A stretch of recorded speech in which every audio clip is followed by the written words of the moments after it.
Good morning. ಉನ್ನತನು ಮಹೋನ್ನತನಾಗಿರುವಂಥ ಯೇಸು ಕ್ರಿಸ್ತನ ಸುಮಧುರವಾದ ನಾಮದಲ್ಲಿ ನಿಮ್ಮೆಲ್ಲರಿಗೂ ವಂದಿಸುತ್ತೇನೆ. ಪ್ರಿಯರೇ, ಈ ಬೆಳಗಿನ ಸಮಯದಲ್ಲಿ ಕೀರ್ತನೆಗಳ ಪುಸ್ತಕ 34ನೇ ಅಧ್ಯಾಯ 8ನೇ ವಚನವನ್ನು ಓದಿಕೊಳ್ಳೋಣ. ಯೆಹೋವನು ಸರ್ವೋತ್ತಮನೆಂದು ಅನುಭವದಿಂದ ತಿಳಿದುಕೊಳ್ಳಿರಿ, ಆತನನ್ನು ಆಶ್ರಯಿಸಿಕೊಂಡವರು ಎಷ್ಟು ಧನ್ಯರು ಎಂಬುದಾಗಿ ಬರೆಯಲ್ಪಟ್ಟಿದೆ. ಕೀರ್ತನೆ 34 ಬಹಳ ಪ್ರಸಿದ್ಧವಾದಂಥ ಕೀರ್ತನೆ. ಇಲ್ಲಿ ಕೀರ್ತನೆಗಾರನು 2 ಆಲೋಚನೆಗಳನ್ನು ನೀಡುವನು. ಮೊದಲನೆಯದು, ಯೆಹೋವನನ್ನು ಅನುಭವದಿಂದ ಸವಿದು ನೋಡಿರಿ. ಎರಡನೆಯದು, ಆತನನ್ನೇ ಆಶ್ರಯಿಸಿರಿ ಎಂಬುದಾಗಿ ಬರೆಯಲ್ಪಟ್ಟಿದೆ. ಪ್ರೇರೆ ಅಂದರೆ ಆತನ ಮೇಲೆ ನಂಬಿಕೆ ಇಡಿರಿ. ಎರಡು ಒಂದಕ್ಕೊಂದು ಪೂರಕವಾದದ್ದು. ಒಬ್ಬನು ಕರ್ತನ ಒಳ್ಳೆತನವನ್ನು ಅನುಭವದಿಂದ ಸವಿದು ನೋಡುವಾಗ ಇನ್ನು ಅಧಿಕವಾಗಿ ಆತನ ಮೇಲೆ ನಂಬಿಕೆ ಇಡುವನು. ಪ್ರೇರೆ ಆತನನ್ನೇ ಆಶ್ರಯಿಸಿಕೊಳ್ಳುವನಾಗಿರ್ತಾನೆ. ಒಬ್ಬನು ದ್ರಾಕ್ಷಿ ಹಣ್ಣನ್ನು ಮಾರಲು ಬರುವಂಥ ನಾವು ಮಾರಾಟಗಾರರ ಹತ್ರ ದ್ರಾಕ್ಷಿ ಹಣ್ಣನ್ನು ಮಾರಲು ಬಂದಾಗ ಹಣ್ಣು ಬಹಳ ಸಿಹಿಯಾಗಿ ರುಚಿಯಾಗಿ ಇರುವುದೆಂದು ಅವರು ಹೇಳುತ್ತಾ ಆಸೆ ಹುಟ್ಟಿಸುವರು. ಪ್ರೇರೆ ಅದನ್ನು ಕೊಂಡು ತಿಂದರೆ ಹೇಗೆ ಎಂದು ಮನಸ್ಸಿನಲ್ಲಿ ನಮಗೆ ಆಸೆ ಹುಟ್ಟಿದರೂ ಹುಳಿಯಾಗಿದ್ದರೆ ಏನು ಮಾಡುವುದು ಎಂಬ ಪ್ರಶ್ನೆ ಎಂಬ ಸಂಶಯ ನಮ್ಮಲ್ಲಿ ಹುಟ್ಟುತ್ತದೆ. ಪ್ರೇರೆ ಅದನ್ನು ಅರಿತ ಅವನು, ನೀವು ತಿಂದು ನೋಡಿ ರುಚಿಯಾಗಿದ್ದರೆ ಹಣ ನೀಡಿ ಎಂದು ಹೇಳಿ ಮತ್ತೆ ನಮ್ಮ ಮನಸ್ಸನ್ನು ಒಲಿಸುವನಾಗಿದ್ದಾನೆ. ಹಾಗೆಯೇ ಯೇಸುವನ್ನು ಅರಿಯದವರು ಆತನ ಬಗ್ಗೆ ಸಂದೇಹ ಉಳ್ಳವರಾಗಿರುವರು. ಯೇಸುವನ್ನು ಅರಿಯದೇ ಇರುವ ಒಬ್ಬನು ವ್ಯಾಧಿಗ್ರಸ್ತನಾಗಿದ್ದರೆ ನೀವು ಅವನ ಬಳಿ ಸುವಾರ್ತೆಯನ್ನು ಹೇಳಿ ಪ್ರಾರ್ಥಿಸುವಾಗ ಅವನಿಗೆ ಕ್ರೈಸ್ತ ಮಾರ್ಗದಲ್ಲಿ ನಂಬಿಕೆಯಾಗಲಿ ಇಷ್ಟವಾಗಲಿ ಇರುವುದಿಲ್ಲ. ಯೇಸು ನನ್ನನ್ನು ಹೇಗೆ ಗುಣಪಡಿಸುವನು ಎಂದು ಕೇಳುವನು. ನೀವು ಅವನ ಬಳಿ ಒಮ್ಮೆ ನೀನು ಯೇಸುವನ್ನು ಕೂಗಿ ನೋಡು, ಆತನು ಗುಣಪಡಿಸುವನಾ ಇಲ್ಲವಾ ಎಂಬುದನ್ನು ಪರೀಕ್ಷಿಸಿ ನೋಡು. ಆತನು ಜೀವವುಳ್ಳ ದೇವರು. ಅವನು ಮನಮರಗಿ ನಿಶ್ಚಯವಾಗಿ ತನ್ನ ಗಾಯಗೊಂಡ ಹಸ್ತವನ್ನು ನಿನ್ನ ಮೇಲೆ ಚಾಚಿ ಪೂರ್ಣ ಆರೋಗ್ಯವನ್ನು ನೀಡುವನು ಎಂದು ನಾವು ಹೇಳುವಾಗ ಅವನು ಯೇಸುವೇ ಎಂದು ಕರೆಯುವನು. ಪ್ರಿಯರೇ, ಕರ್ತನು ಅವನನ್ನು ಗುಣಪಡಿಸುವನು. ಅನಂತರ ಅವನಿಗೆ ಯೇಸುವಿನ ಮೇಲೆ ಬಲವಾದ ನಂಬಿಕೆ ಬರುವುದು. ನಂತರ ತಾನಾಗೇ ಯೇಸುವನ್ನು ಕರೆಯುವನು. ಪ್ರಿಯರೇ, ಪ್ರಾರ್ಥಿಸುವನು. ಅವನು ಯಾವ ಕಾರ್ಯಗಳಿಗಾಗಿ ಪ್ರಾರ್ಥಿಸುವನೋ ಅದೆಲ್ಲದಕ್ಕೂ ಯೇಸು ಸ್ವಾಮಿ ಉತ್ತರಿಸುವನಾಗಿದ್ದಾನೆ. ಈಗ ಅವನು ಕರ್ತನ ಪ್ರೀತಿಯನ್ನು ರುಚಿಸಿ ನೋಡಿರುವುದರಿಂದ ಆತನ ಮೇಲಿನ ಅವನ ನಂಬಿಕೆಯು ಯಾರಿಂದಲೂ ಕದಲಿಸಲಾಗುವುದಿಲ್ಲ.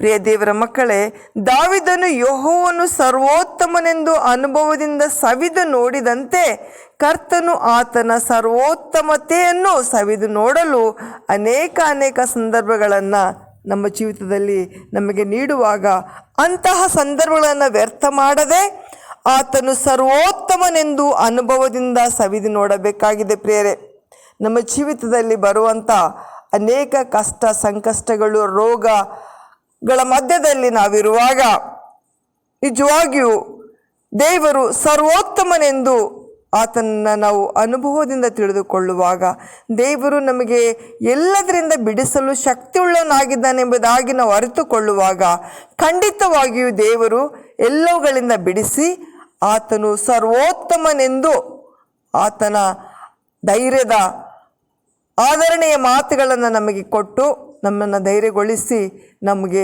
ಸಮಾಧಾನವನ್ನು, ಶಾಂತಿಯನ್ನು, ಆರೋಗ್ಯವನ್ನು ದಯಪಾಲಿಸುವಂಥ ದೇವರಾಗಿದ್ದಾನೆ. ಪ್ರೇರೆ ನಹೂಮನು ಬರೆದ ಪ್ರವಾದನೆ ಗ್ರಂಥ 1ನೇ ಅಧ್ಯಾಯ 7ನೇ ವಚನದಲ್ಲಿ ಹೀಗೆ ಬರೆಯಲ್ಪಟ್ಟಿದೆ, ಯೆಹೋವನು ಒಳ್ಳೆಯವನು, ಇಕ್ಕಟ್ಟಿನ ದಿನದಲ್ಲಿ ಆಶ್ರಯ ದುರ್ಗವಾಗಿದ್ದಾನೆ. ತನ್ನ ಮೊರೆ ಹೊಕ್ಕುವವರನ್ನು ಆತನು ಬಲ್ಲವನು. ದೇವರಲ್ಲಿ ನಾವು ಮೊರೆ ಹೋಗುವಾಗ, ದೇವರನ್ನು ನಾವು ಆಶ್ರಯಿಸಿಕೊಳ್ಳುವಾಗ ದೇವರು ನಮ್ಮನ್ನು ಅರಿತವನಾಗಿದ್ದು ಆತನು ನಮ್ಮ ಎಲ್ಲ ಕಷ್ಟಗಳಿಂದಲೂ, ಎಲ್ಲ ಪ್ರಾರ್ಥನೆ ವಿಜ್ಞಾಪನೆಗಳ ಎಂಥ ಪರಿಸ್ಥಿತಿಯಲ್ಲಿ ನಾವಿದ್ದಿದ್ದರೂ ಕೂಡ ದೇವರು ಅವೆಲ್ಲವುಗಳಿಂದ ನಮ್ಮನ್ನು ಬಿಡಿಸಿ ಕಾಪಾಡಲು ಶಕ್ತಿ ಉಳ್ಳವನಾಗಿದ್ದಾನೆ. ಆದುದರಿಂದ ಆತನು ಸರ್ವೋತ್ತಮನೆಂಬುದಾಗಿ ನಾವು ಅನುಭವದಲ್ಲಿ ತಿಳಿದುಕೊಳ್ಳಬೇಕಾಗಿದೆ. ಪ್ರೇರೆ ಆತನನ್ನು ಆಶ್ರಯಿಸಿಕೊಂಡು ತಿಳಿದುಕೊಳ್ಳಬೇಕಾಗಿದೆ. ಆತನೆಲ್ಲ ಭರವಸೆ ಇಟ್ಟು ತಿಳಿದುಕೊಳ್ಳಬೇಕಾಗಿದೆ. ಹಾಗೆಯೇ ನಾವು ಮಾಡುವಾಗ ಮಾತ್ರ ಆತನ ಮಹಿಮೆಯಾದಂಥ ಕಾರ್ಯಗಳನ್ನು ನಮ್ಮ ಜೀವಿತದಲ್ಲಿ ನಾವು ಅನುಭವಿಸಲು ಸಾಧ್ಯ. ಆತನು ಅದ್ಭುತಗಳನ್ನು ನಮ್ಮ ಜೀವಿತದಲ್ಲಿ ನಾವು ಹೊಂದಿಕೊಳ್ಳಲು ಸಾಧ್ಯ. ಪ್ರಿಯ ದೇವರ ಮಕ್ಕಳೇ, ಬೆಳಗಿನ ಸಮಯದಲ್ಲಿ ನಾವು ಆತನನ್ನು ಆಶ್ರಯಿಸಿಕೊಳ್ಳುವಾಗ, ಆತನಲ್ಲಿ ಭರವಸೆ ಇಡುವಾಗ ದೇವರು ಖಂಡಿತವಾಗಿ ಎಲ್ಲಿಲ್ಲದ ಆಶೀರ್ವಾದಗಳನ್ನು ನಮ್ಮ ಜೀವಿತದಲ್ಲಿ ಕೊಡುವನಾಗಿದ್ದಾನೆ.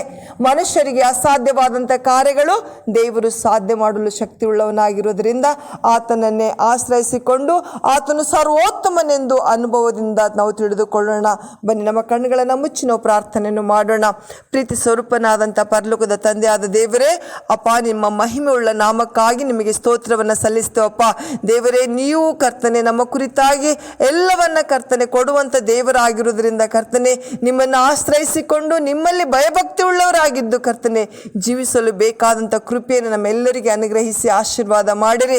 ನಿಮ್ಮ ಬರಣವು ತಡವಾದರೆ ಕರ್ತನೆ ದೇವರೇ, ನಂಬಿಕೆಯಲ್ಲಿ ಸ್ಥಿರತೆಯಿಂದ ಕರ್ತನೆ ನಮ್ಮ ಅನುಭವದಲ್ಲಿ ನಿಮ್ಮನ್ನು ಸವಿದು ಅಪ್ಪ ನಿಮ್ಮಲ್ಲಿ ವಿಶ್ವಾಸಿಸುವ ಹಾಗೆ ಕೃಪೆ ಮಾಡಿ ಆಶೀರ್ವಾದ ಮಾಡಿರಿ. ನನ್ನ ಸ್ವರವನ್ನು ಆಲಿಸುವಂಥ ಪ್ರತಿಯೊಂದು ಸಹೋದರ ಸಹೋದರಿಯರ ದೇವರೇ, ಅವರ ಜೀವಿತದಲ್ಲಿರುವಂಥ ಎಲ್ಲ ನೋವುಗಳಿಂದ ಕರ್ತನೆ ಬಿಡಿಸಿ ಅಪ್ಪ ವಿಶೇಷವಾದ ಆಶೀರ್ವಾದ ತುಂಬಿಸಿ ಕರ್ತನೆ ಪ್ರತಿಯೊಂದು ಮಕ್ಕಳ ಮೂಲಕವಾಗಿ ನೀವೇ ಮಹಿಮೆ ಹೊಂದಿಕೊಳ್ಳಬೇಕಾಗಿ ಯೇಸುವಿನ ನಾಮದಲ್ಲಿ ಪ್ರಾರ್ಥಿಸಿ ಬೇಡಿ ಹೊಂದಿದ್ದೇನೆ, ಜೀವವುಳ್ಳ ತಂದೆಯೇ, ಆಮೇನ್. ಪ್ರೈಸ್